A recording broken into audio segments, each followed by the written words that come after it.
The game of life. Faith, the substance of life. Friends, let's tell the truth here. Most of us were raised to believe what we can touch and taught to doubt everything else. We were trained to trust fear more than spirit. Earthly logic more than spiritual law. And when life shook us, we reached for faith like a spare tire.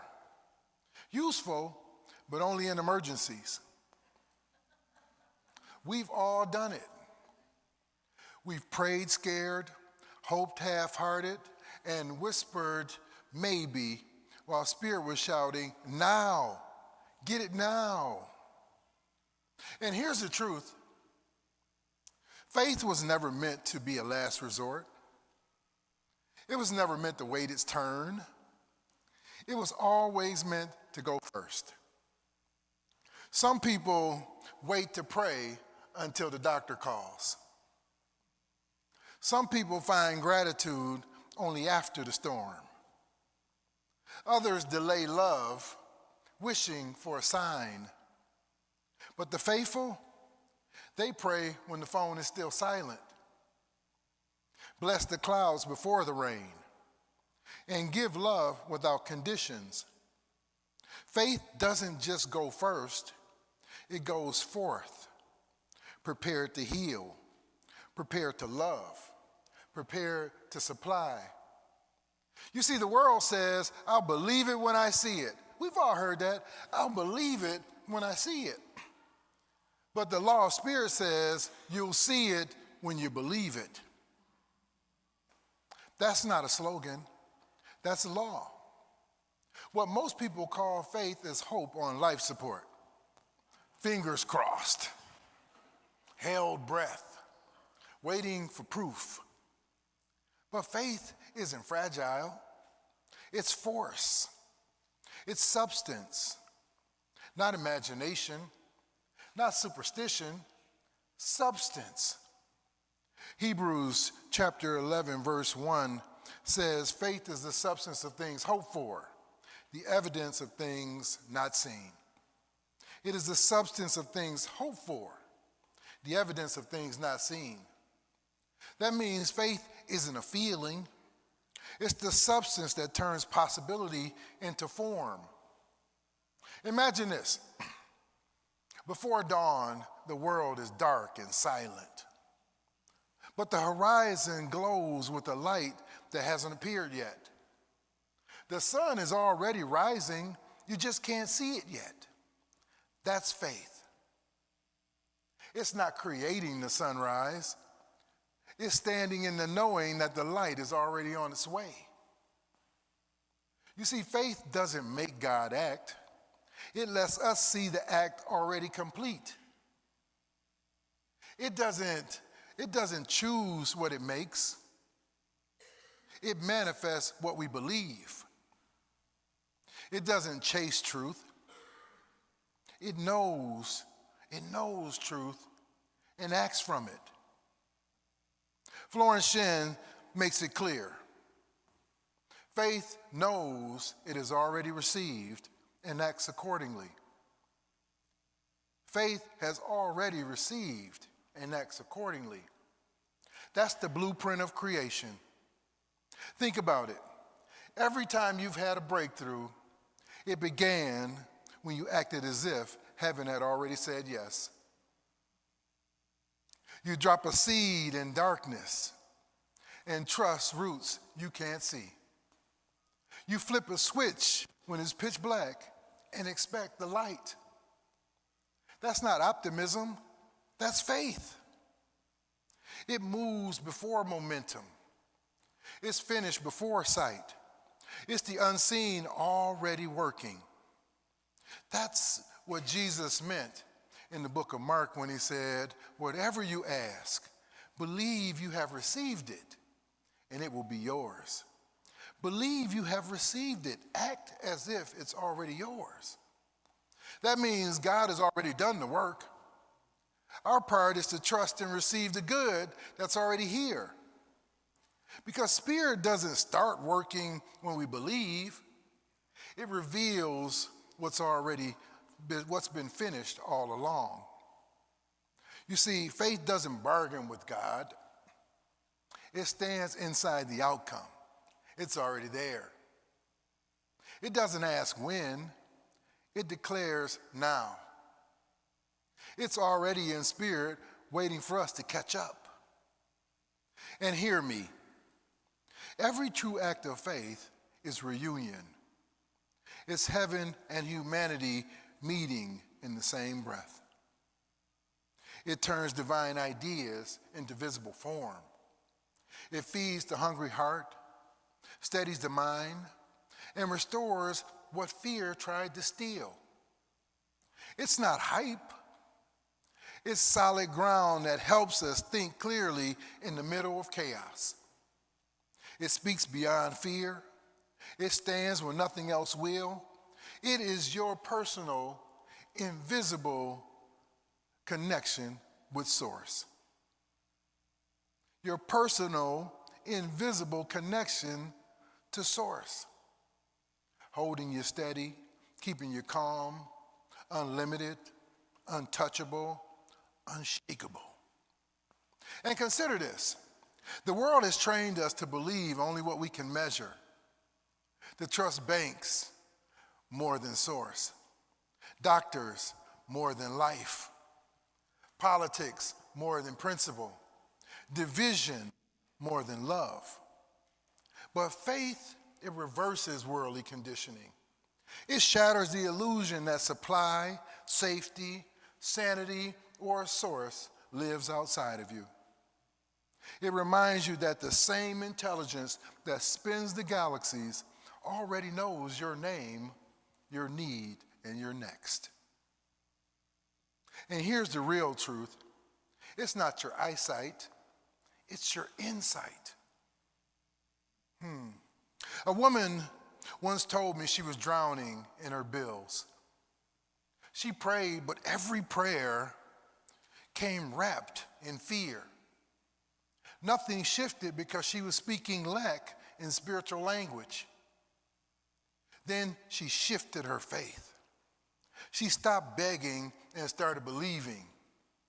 She declared, God is my source of all. My needs are already met in full. She acted as if it were already true, applied for work in faith, smiled in faith, paid a tithe in faith. And what happened?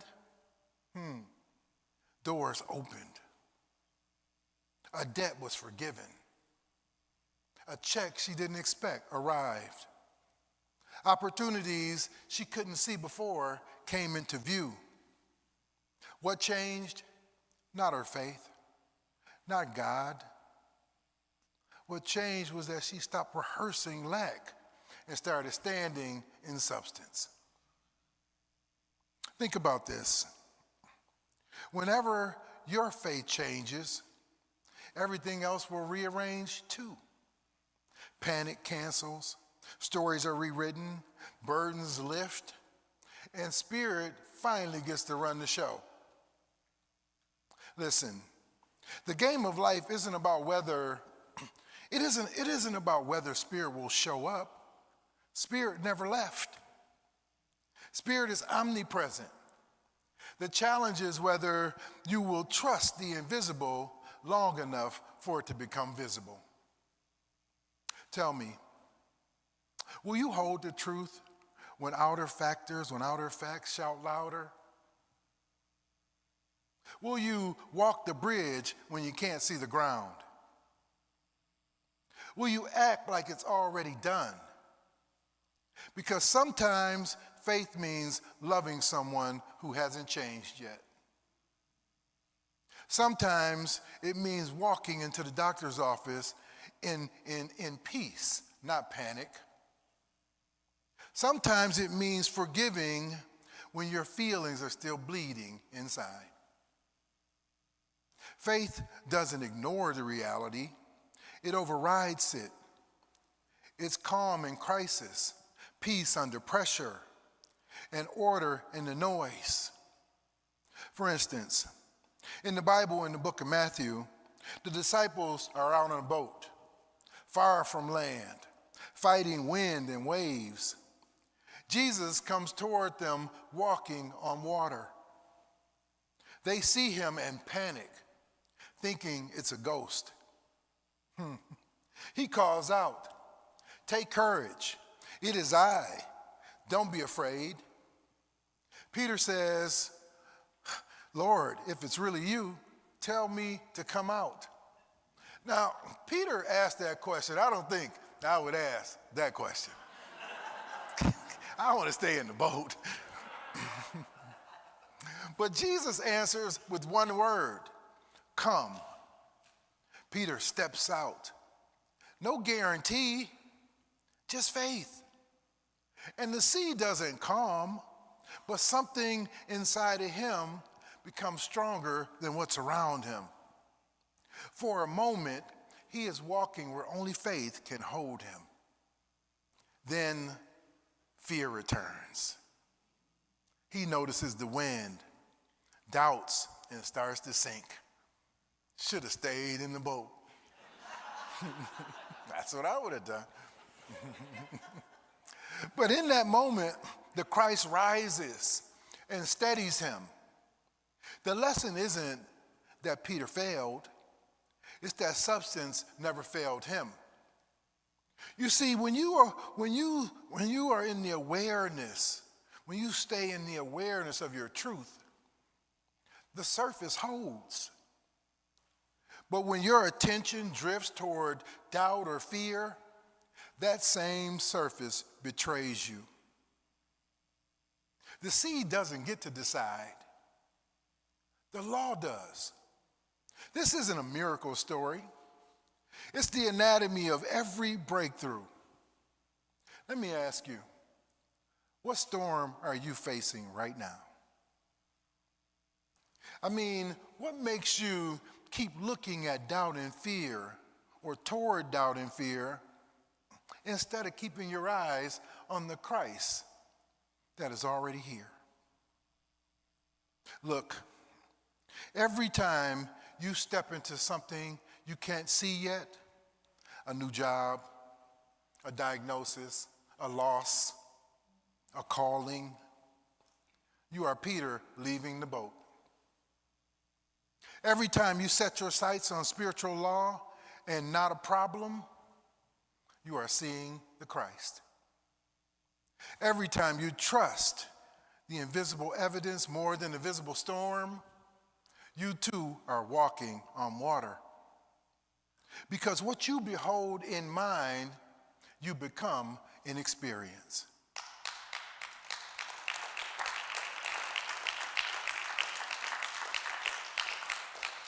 And let's face it, Spirit itself is the power moving through you, turning the unseen into the seen.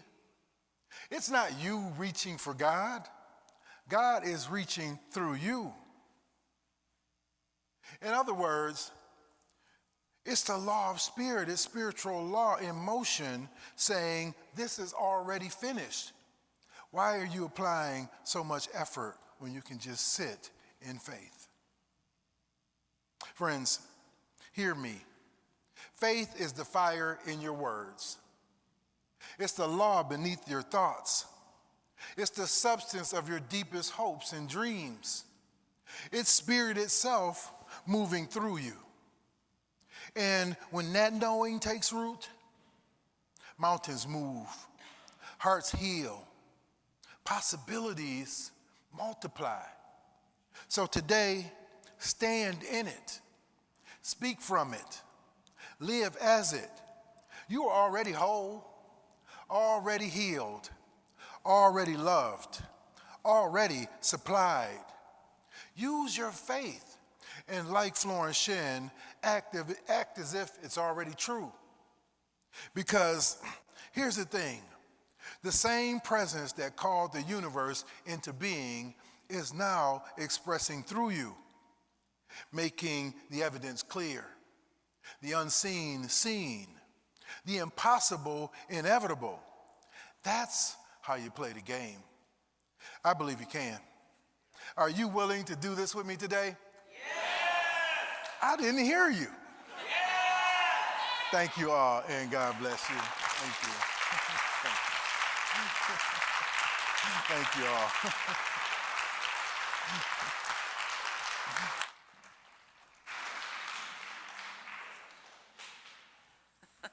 Well, I think it's a good thing Peter didn't exist in this world, because I think he would have just pulled out his phone and Jesus would have gotten just a lot of hits on the Instagram walking on water. Peter would have never gone out on that water. Well, thank you so much. That was really super powerful. I'm going to have to stop begging and start believing. Oh, man. All right. Well, let's take that into some prayer as we welcome back our Peter Pelzar Quartet and the amazing Brandis Manuel.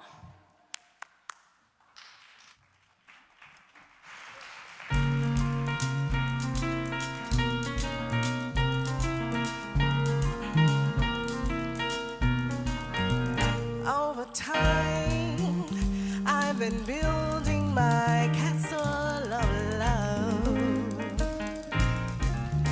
just for two, though you never knew you were my reason. I've come much too far for you now to say that I have to throw my castle away over dreams. I've been building my perfect come true, though you never knew it was of you I was dreaming. The Sandman has come from too far away for you to say come back some other day. And though you don't believe that they do come true. But in my dreams come true when I looked at you. And maybe too, if you could believe, you too might be overjoyed over love over me.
Thank you.